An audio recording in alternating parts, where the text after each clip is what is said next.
title of this video is Difficult Conversations. Difficult conversations are something most managers or most people would do almost anything to avoid. A manager having to go and tell an employee that they're fired is one of the most stressful situations a manager can be in. A manager having to tell an employee that their performance isn't meeting the mark can be difficult because the employees may be stressed by a number of things going on in their lives. They may be a difficult employee anyway. So avoidance tactics, everybody tries to use them. What I want to give you is some tips about how to have those difficult conversations, because conflict is inevitable in the workplace. You're going to have these conversations, and having a few tips up your sleeve can help get you through these conversations. Let's have a look. Like most good planning, start at the end. Take the rest of the day off if it's a tremendously difficult conversation. Be prepared to walk away from the meeting or the office. Okay? Be prepared to stop. Now, if you have something really difficult to say to somebody, you don't know how they're going to react. You're really uncertain, and people hate uncertain situations. Are they going to be angry, violent, shouting, tears? What effect is this going to have on people if you have to bring something up that's difficult? But sometimes as a manager, you have to take these steps to actually get change in your workplace. And every gardener knows you have to prune the plants to get results. The behaviours you don't like, they have to go. You can't live with them. You can't continue living with them. You have to address them. And it's really hard. So think about your exit.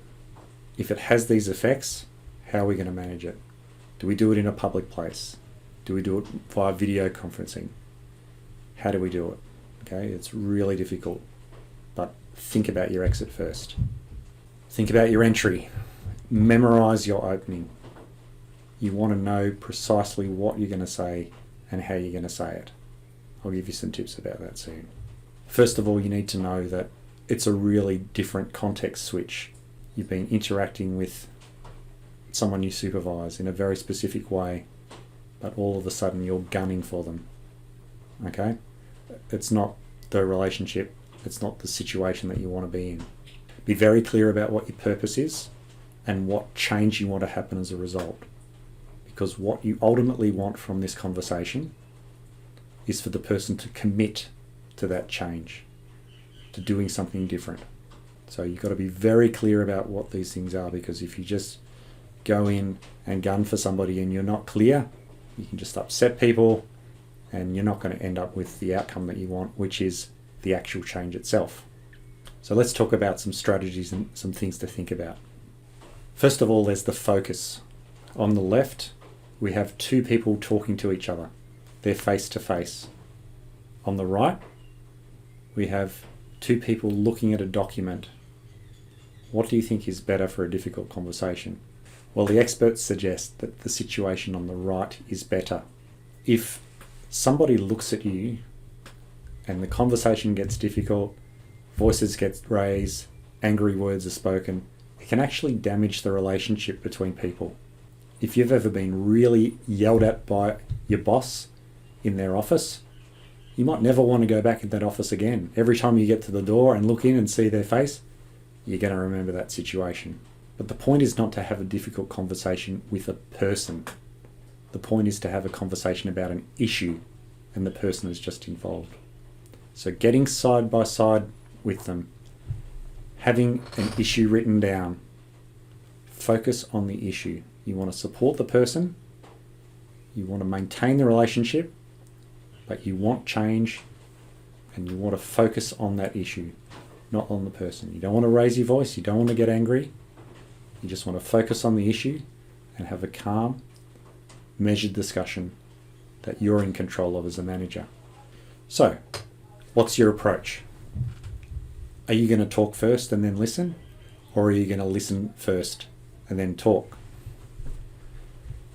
Generally speaking, if it's a really difficult conversation, you need to talk first as a manager, partly because you're the manager, and you need to be specific.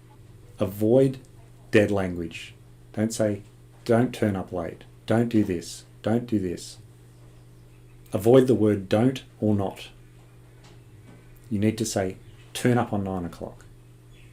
Use the equipment properly. That wasn't very specific, but you get the point. Stay away from the negatives, because the negatives only say what not to do. They don't actually say what your expectations are. But talk first. If things get heated, you need to say what you need to say and what you've prepared to say. Now, you're not blaming them. They may be unaware that this is a problem. They may be aware, but don't blame them. Focus on the issue. You're creating a better environment. You don't want the person to leave there and be completely destroyed. Okay? You're helping them to transition to a different behavior and give them the benefit of the doubt. They may have been doing this particular thing for 20 years and nobody's ever had the guts to say anything to them.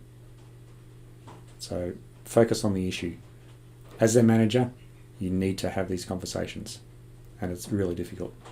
Realize that you need support. After this conversation, you should have something nice planned for yourself. Go out with friends, do something that you like. Okay? You need to recover after you've gone through this, because it's quite a traumatic experience for you as well. So rehearse it, plan it, memorize it, be precise about what you want to say. Talk to employee assistance programs that most large organisations have, if they have one, or talk to human resources. Have those conversations. Build yourself up. Ask for tips. You're not the only person that's ever had to have a difficult conversation, so talk to other people that have had them. Finally, you need to channel your inner Batman. Your employee can say whatever they want to say, but you are the boss, and your bottom line is what you expect to happen. You are the boss, and your bottom line is what you expect to happen. So you can agree with them over and over again. Yes, I understand that you couldn't come in on time because of this, but I need you here by 9 a.m. Yes, I appreciate all this, but I need you here by 9 a.m. Wear them down with your repetition. Okay, eventually they'll give up. Okay, you don't have to back down. You're in charge if you're the manager.